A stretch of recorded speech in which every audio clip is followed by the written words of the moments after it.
नमस्कार दोस्तों, मेरा नाम है विमल सिंह बालाजी। स्टडी अड्डा में आपका स्वागत है। एसएससी सीएचएसएल की तरफ से नोटिफिकेशन आ चुका है।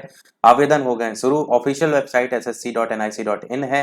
कब से आवेदन आपके स्टार्ट हो रहे हैं? तो 9 मई 2023 से आवेदन स्टार्ट ऑलरेडी हो चुके हैं। 8 जून इसकी तारीख है आखिरी। बाकी लास्ट डेट जो है आपका ऑनलाइन जो एप्लीकेशन फॉर्म की है वो 8 तारीख है।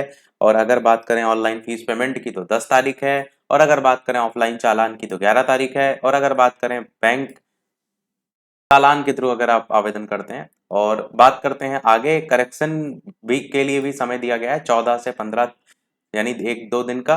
और पेपर की जो डेट है वो अगस्त 2023 दे रखी है। बाकी शेड्यूल 1 है और शेड्यूल 2 की डेट को अलग से यहाँ पर बताया जाएगा।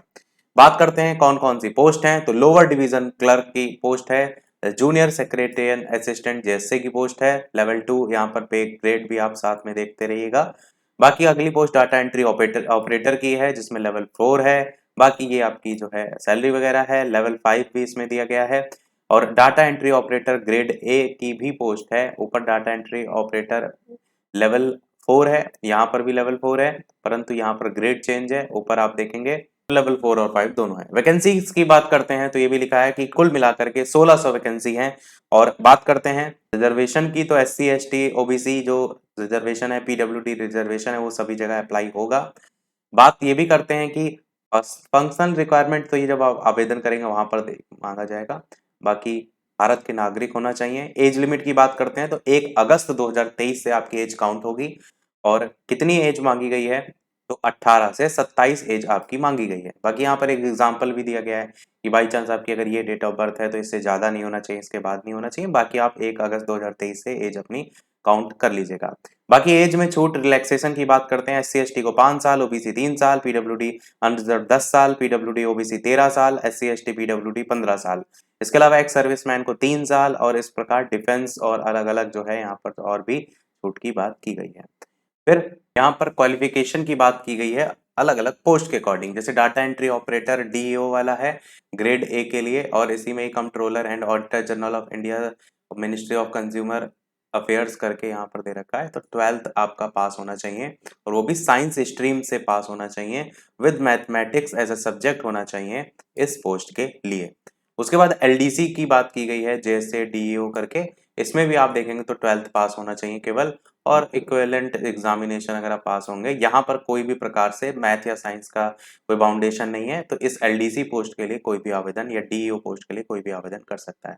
अब देख रहे हैं DEO ऊपर भी, यहाँ भी बस ग्रेड का फर्क है। ग्रेड भी नहीं फर्क है, मिनिस्ट्री का फर्क है। यहाँ ऊपर देखेंगे मिनिस्ट्री अलग है, नीचे अलग है।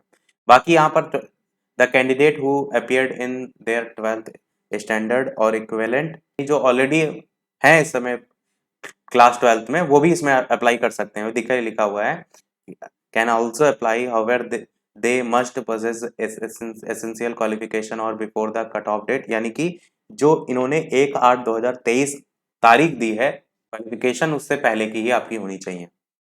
बाकी जो पासपोर्ट साइज फोटोग्राफ होगी वो 20 से 50 के भी होनी चाहिए। बाकी यहाँ डायमेंशन भी दिया गया है। और फीस की बात करते हैं तो 100 रुपए फीस आपकी है जनरल OBC कैटेगरी की। इसके अलावा women candidate, SC ST candidate और PWD कैंडिडेट, इन सभी की कोई भी फीस नहीं है। इस चीज को भी समझिएगा कि जो वुमेन है वो चाहे जनरल कैटेगरी में आते हो या फिर OBC में आते हो, फीस सभी की फ्री है। यानी वुमेन कैंडिडेट जो है उनकी सभी कैटेगरी में जो फीस है वो इस फॉर्म में फ्री है।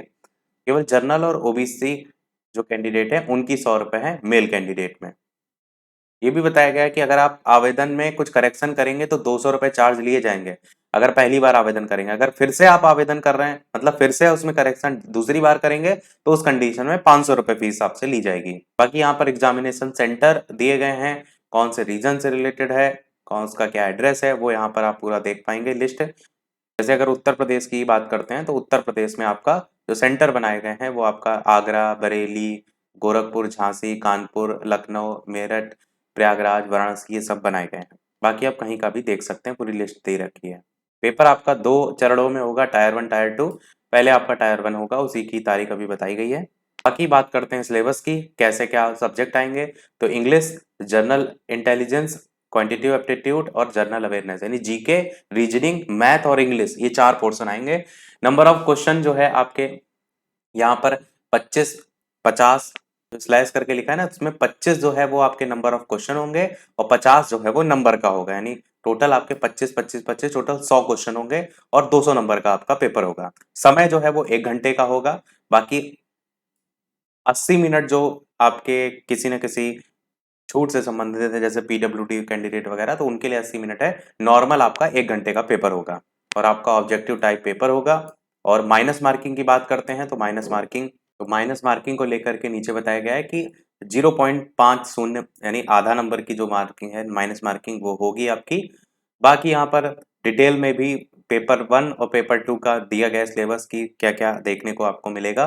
पेपर 1 वाला ऊपर ही बता दिया था, ये बेसिकली टायर 2 वाला एग्जामिनेशन का दिया गया है, जिसमें आप सेक्शन 1 में जैसे मैथ और रीजनिंग आप देख पा रहे हैं, तो उसके लिए नंबर ऑफ क्वेश्चन 30-30 करके हैं। मैक्सिमम नंबर 60 गुणे 3 यानी 180 है। समय आपका टोटल के लिए 1 घंटा है। इस तरीके से सेक्शन 2 है इंग्लिश और आपका जनरल अवेयरनेस। इसी प्रकार सेक्शन 3 कंप्यूटर नॉलेज, सेक्शन 3 के अंदर मॉड्यूल सेकंड स्किल टेस्ट और टाइपिंग टेस्ट, ये अलग से आपका होता है।